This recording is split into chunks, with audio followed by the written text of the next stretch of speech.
Salut les potes, c'est Théo, on se retrouve pour une nouvelle vidéo. Dans cette vidéo, je vais vous expliquer le fonctionnement du Tour de France et tout ce qu'il y a à savoir sur cet événement sportif qui se déroule chaque année. Alors, dans cette vidéo, nous allons aborder plusieurs points. Le premier point va être le point historique du Tour de France. Et deuxièmement, nous allons parler du Tour de France qui va se passer cette année. Avec bien sûr les étapes qu'il y aura. Pour ça, je vais pouvoir vous expliquer les différents types d'étapes. Et tout le système de classement pour devenir maillot jaune, maillot à pois, maillot vert, maillot blanc. Je vais tout vous expliquer. Et du coup, je pense qu'on sera déjà bien quand on sera arrivé jusque-là. Alors, pour commencer ce petit point historique, cette année, ça va être la 107e édition. Donc, j'ai pu imprimer le plan, donc on pourra y jeter un coup d'œil un peu plus tard. Le Tour de France existe depuis 1903. Donc ça remonte il y a plus pas mal de temps qu'on qu'on nous fait chier avec ce Tour de France. Alors du coup, le premier maillot jaune, parce que il faut savoir que celui qui gagne le Tour de France a le maillot jaune sur lui. Le premier maillot jaune a été revêtu en 1919 par Eugène Christophe. Alors, vous allez me dire, mais pourquoi Théo? Parce que tu nous dis que ça existe depuis 1903, mais alors pourquoi le premier maillot jaune n'a pas été en 1903? Parce que avant 1919, il n'y avait pas de système de maillot jaune, et non plus de maillot vert, maillot à pois, machin, il n'y avait pas de tout ça. Donc, c'est à partir de 1919 qu'ils se sont dit, pour pouvoir quand même reconnaître le meilleur, on va lui mettre un maillot jaune. Du coup, voilà d'où est sortie l'idée du maillot jaune. Alors, ensuite, il faut savoir que avant, surtout j'ai pu me renseigner pour l'année de 1903 au premier Tour de France. Déjà, voilà, si vous connaissez bien, c'était avant les guerres, donc c'était quand même assez compliqué. Et il n'y avait pas beaucoup d'étapes par rapport à aujourd'hui. En 1903, il n'y avait que 6 étapes par rapport à maintenant où c'est 3 semaines de course avec 2 jours de repos, hyper médiatisé à la télé. Donc c'est complètement différent et ça a énormément évolué. Parce que maintenant, le Tour de France fait presque partie du patrimoine français. Donc ouais, c'est quand même assez ouf de se dire que un sport est rentré dans les cultures de la France, quoi. Donc voilà. Alors, dans un second point, nous allons parler du déroulement et du fonctionnement du Tour de France.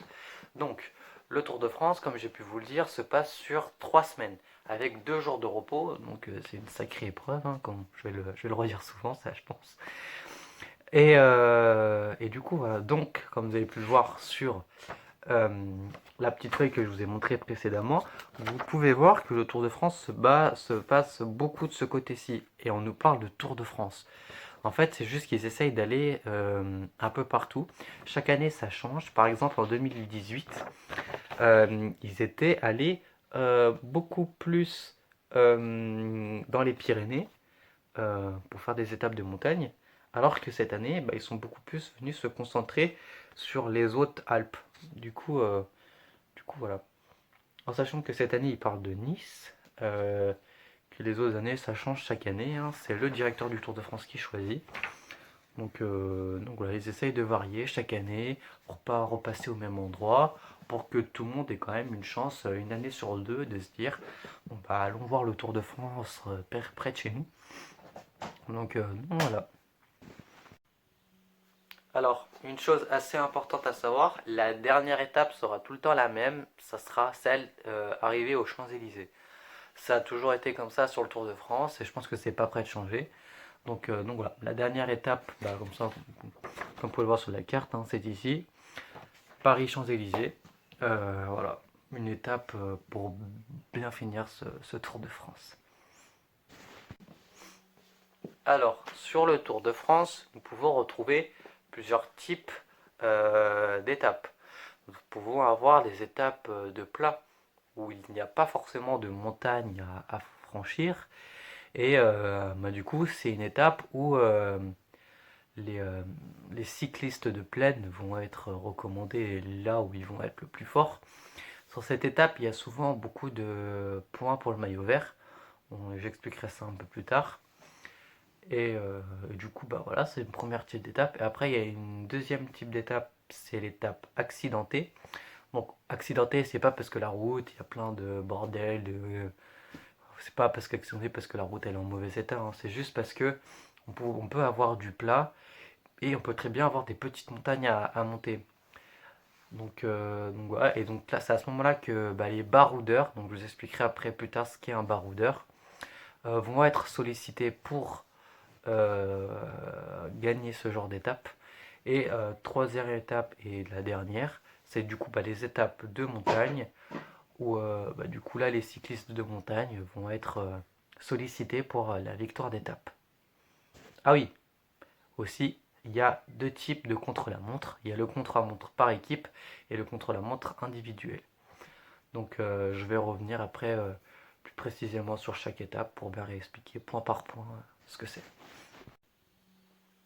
Alors du coup les étapes de plaine, comme j'ai pu commencer à le dire avant, c'est bah, voilà, une étape plate, sans relief, où bah, il y aura majoritairement des points pour le maillot vert à gagner. Là j'ai l'impression de me répéter, mais bon, c'est pas très grave. Donc le maillot vert, comme ça me permet de l'expliquer en même temps. Le maillot vert, c'est le meilleur sprinter. Donc en fait, c'est celui qui aura réussi à accumuler le plus de points lors des étapes bah, de points sprint en fait. C'est bah, par exemple le plus souvent c'est au milieu de l'étape, ça peut très bien se trouver au début aussi. Il y a une banderole où le premier qui arrive, qui dépasse cette banderole, et ben, il gagne un certain nombre de points. Le premier c'est 20 points, le deuxième c'est 19, le troisième 18 et ainsi de suite. Et du coup bah voilà, après au fur et à mesure des étapes, il y a toujours au moins un, une, un moment où il y a le sprint dans l'étape. Et bah, c'est celui qui arrivera à accumuler le plus de points lors de ce Tour de France aura le maillot vert. Donc les étapes de plaine, elles sont fortement recommandées pour attraper ce maillot vert parce que il y a beaucoup des fins d'étape à l'arrivée où les points sont doublés. Donc à la place de gagner 20 points, le premier qui gagnera 40 points pour le maillot vert. Donc là, les étapes de plaine, c'est pour maillot vert, c'est tout bénef. Donc, deuxièmement, j'avais expliqué les étapes accidentées. Donc, c'est à ce moment-là que les baroudeurs vont être sollicités. Donc, qu'est-ce qu'un baroudeur? Un baroudeur, c'est un cycliste qui est à l'aise dans les montées, mais pas les fortes montées.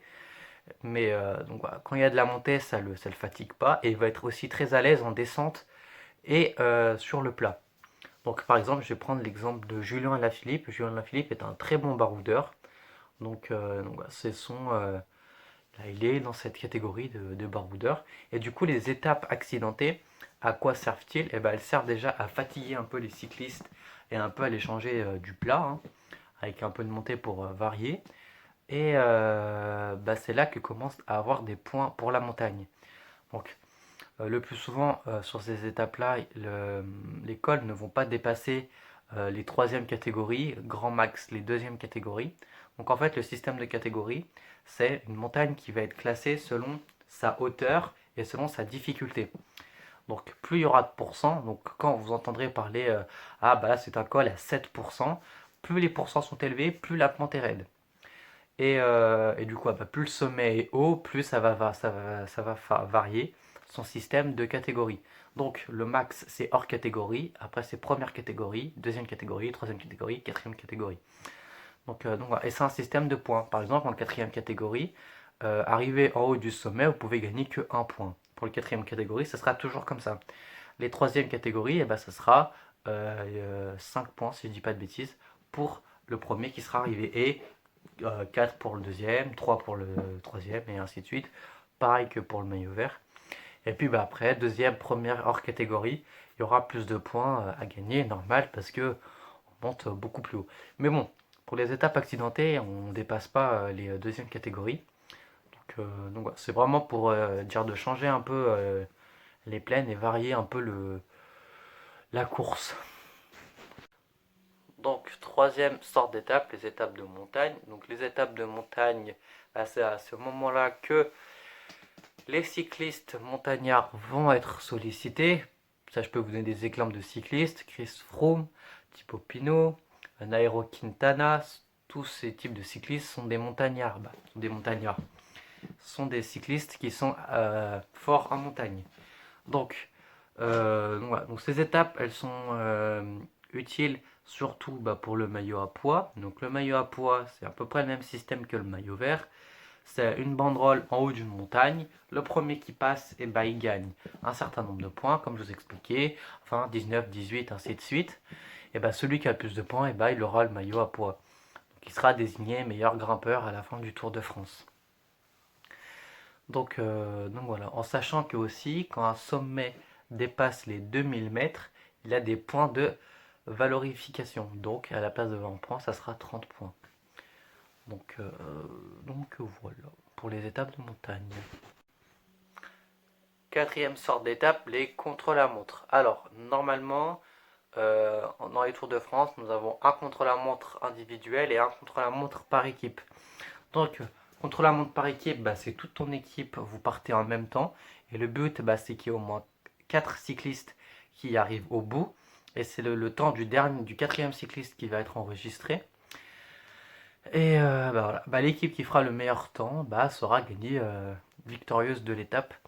Et dernier contre-la-montre, le contre-la-montre individuel, c'est des étapes qui sont beaucoup plus courtes, une vingtaine de kilomètres, où le but c'est d'arriver le plus vite possible.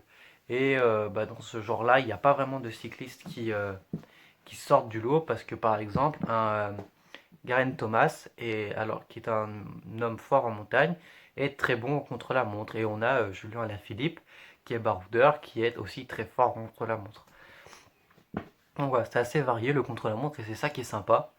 Donc voilà. Alors maintenant, on va parler d'autre chose. Quand vous entendez à la télé qu'on parle de peloton, de poursuivant, de lâcher, d'échapper, alors tout ça signifie quelque chose. Donc le peloton, en fait, c'est le groupe de personnes où est situé le maillot jaune. Donc c'est le maillot jaune et avec un groupe de cyclistes, et bon, on dira que c'est le peloton. L'échappée, donc c'est les personnes en fait qui auront pris de l'avance par rapport au maillot jaune. Donc des fois vous entendez l'échappée à 1 minute 30 du maillot jaune ou du peloton. Donc ça veut dire que les cyclistes qui sont avant ont 1 minute 30 d'avance par rapport au maillot jaune.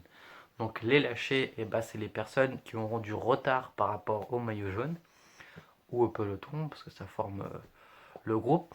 Les poursuivants, en fait, ça va être les personnes entre les échappés et entre le peloton.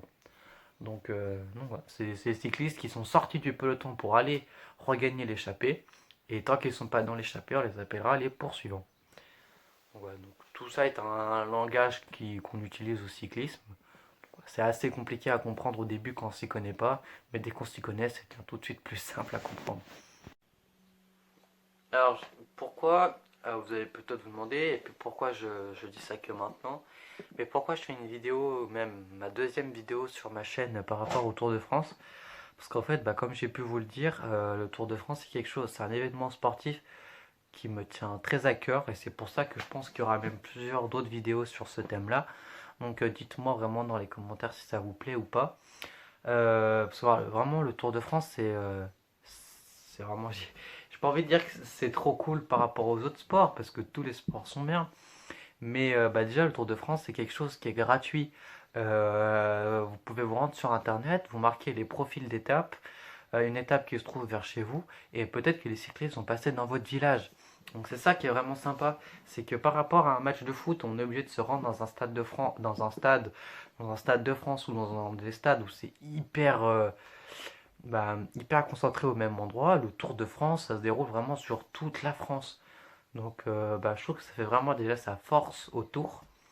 Donc on peut, vous mettez au bord de la route, vous attendez que les cyclistes passent, vous avez les caravanes qui vous donnent plein de petites babioles à droite et à gauche. Donc c'est vraiment sympa. Et puis si vous êtes proche d'une ville départ, vous pourrez voir le départ des cyclistes avec leurs équipes.